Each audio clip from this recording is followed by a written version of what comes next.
भगवान शिव जो है वो शिव ही हैं, उनके जैसा कोई त्रिभुवन में नहीं है। वासुकी नाग का यज्ञोपवीत पहने हुए हैं, भयंकर फणधारी विषधर उनका माला है और गंगा जी जटाओं में है। ऐसा परिवार देखा है? देखो, शिव जी का वाहन नंदी और भगवती का वाहन बबर शेर।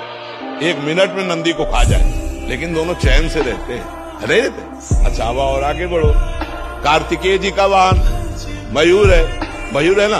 भगवान शंकर के गले में सांप, मोर सांप का बहुत बड़ा हार करता है। सांप का हार। गणेश जी का वाहन चूहा है ना। कहीं झगड़ा देखा? बिल्कुल शांति से पूरा अरे शिव की क्षमता कोई कर सकता है? शिव तो शिव है। व्यसन करने में शिव को मत ला यार। ये भगवान शंकर नशा करे। अरे यार, वो तो परमात्मा है यार, वो तो महादेव, देवाधिदेव महादेव है। नहीं, ऐसा नहीं। शिव जी ने तो हलाल जहर पिया। भले एक बूंद पी के दिखाओ। ये सब कोई जानता है कि नहीं? समुद्र मंथन में जो पहला हलाहल विष निकला भगवान शिव ने पिया। आप करो, शिव जी कोबरा को गले में डाले तो एक बार कटवा दिखाओ। शिव जी ने गंगा जी धारण किया, एक बाल्टी पानी धारण करो। शिव जी ने गंगा जी धारण किया, एक बार। शिव जी कभी भांग नहीं खाते। मंत्रों के द्वारा विजया शब्द से उनका अभिषेक किया जाता है। अभिषेक किया जाता है। शिव जी के ऊपर जहर का फल चढ़ता है, धतूरा का। शिव जी के ऊपर अकौड़ा का फूल चढ़ता है। चढ़ता है ना।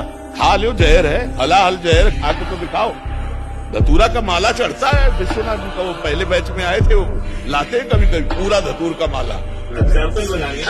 या एग्जाम्पल तो किसी का भी आप दे सकते हो। आप कभी देखा है लोग कहते हैं भगवान शंकर चिलम, ऐसा कहीं लिखा है? अरे ये सब अपने मन के विलास हैं। वो जगत की रक्षा के लिए हलाहल विष पिया। समझ रहे ना? तो जो हम सोने के समय रट रहे थे, वही जगने के समय चेतना जागृत होते ही निकल पड़ा। राधा राधा राधा। वैसे हर एक आदमी अनुभव कर सकता है।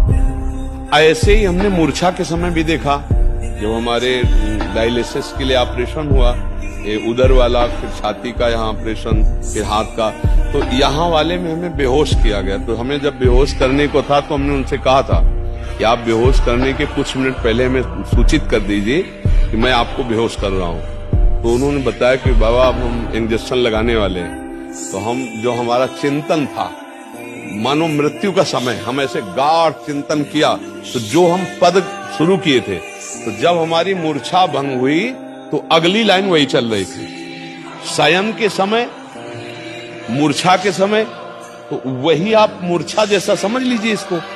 तो जिस समय आप राधा राधा चेतना में बोलकर आपकी चेतना शक्ति, स्मृति शक्ति लुप्त हुई, फिर जब जागृत हुई तो फिर राधा राधा आप बोल रहे हैं कि मुझे ग्लानि होती है, तो वो पूरा समय आपका भजन ही माना जाएगा। अगर उस स्थिति में प्राण चले जाते हैं तो आपको भगवत प्राप्ति होती है। क्योंकि मूर्छा के पहले आपने राधा बोला था। मूर्छावस्था में आप असमर्थ हैं, ना सत बोल सकते ना असत, ना सत्क्रिया ना असत क्रिया।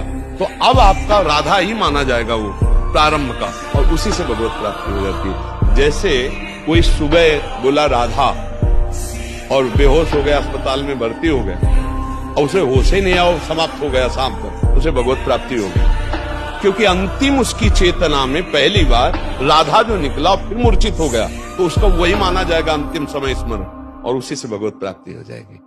आप समझ पा रहे? जी।